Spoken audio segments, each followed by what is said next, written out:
하루의 말씀, 오늘은 출애굽기 12장 47절에서 49절 말씀 가지고 함께 나눕니다. 먼저 성경 봉독하겠습니다. 이스라엘 모든 회중이 다 함께 이 유월절을 지켜야 한다. 너희에게 몸붙여 사는 외국인이 주님의 유월절을 지키려고 하면 너희는 그 모든 남자에게 할례를 받게 하여야 한다.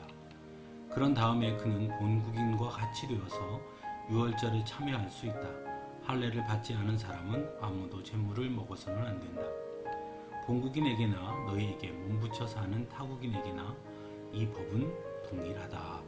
아멘.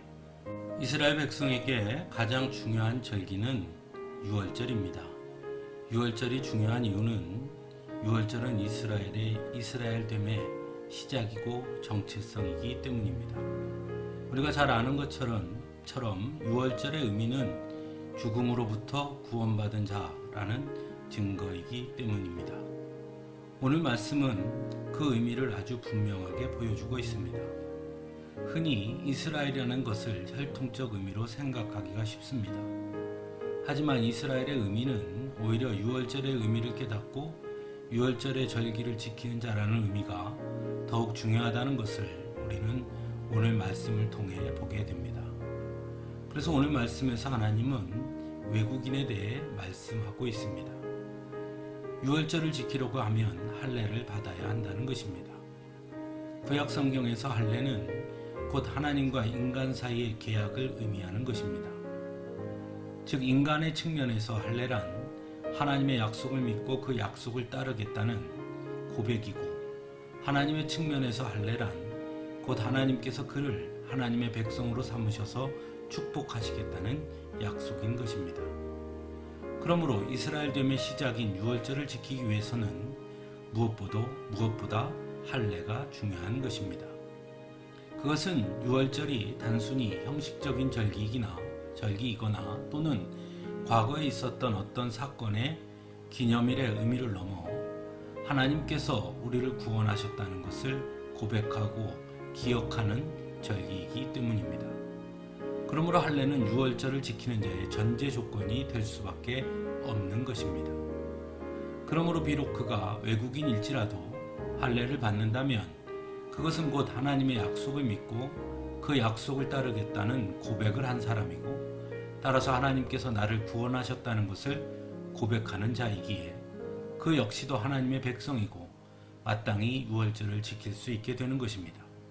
그리고 하나님은 그를 축복해 주시겠다고 약속하신 것이기 때문입니다. 그렇다면 오늘을 사는 우리들에게 할례와 유월절의 의미는 무엇일까요? 유월절의 의미란 곧 죽을 수밖에 없는 우리가 하나님의 사랑과 은혜로 영원한 생명의 자녀가 되었다는 것을 의미하는 것이라는 측면에서 구원의 확신이라고 할 수 있을 것입니다. 그렇다면 할례의 의미는 분명해집니다. 구원의 확신을 얻기 위해 우리에게 필요한 것이 바로 예수 그리스도의 십자가의 은혜와 부활의 승리를 믿는 것이기 때문입니다. 그런 측면에서 본다면 오늘날 할례란 곧 믿음의 고백이라고 할 수 있습니다. 믿음의 고백이 없이는 구원의 확신을 얻을 수 없기 때문이지요. 사랑하는 성도 여러분, 성경은 아주 분명하게 우리에게 말씀합니다. 오직 믿음으로 우리는 의롭게 되었다고 말입니다. 또한 요한복음 3장 16절에서 말씀합니다. 그를 믿는 사람마다 멸망하지 않고 영생을 얻게 하려는 것이다 라고 말입니다. 그러므로 오늘 우리에게 가장 중요한 것은 예수 그리스도를 믿는 믿음의 고백인 것입니다. 그리고 그 고백은 날마다 우리 안에 새롭게 고백되어져야 하는 것입니다. 오늘도 여러분의 삶 속에서 예수 그리스도의 십자가의 은혜와 부활의 승리가 날마다 고백되어질 수 있기를 바랍니다. 그래서 언제나 하나님의 자녀로 우리를 영화롭게 하시는 하나님의 더 큰 축복을 바라보며 살아갈 수 있기를 간절히 바랍니다. 함께 기도하겠습니다.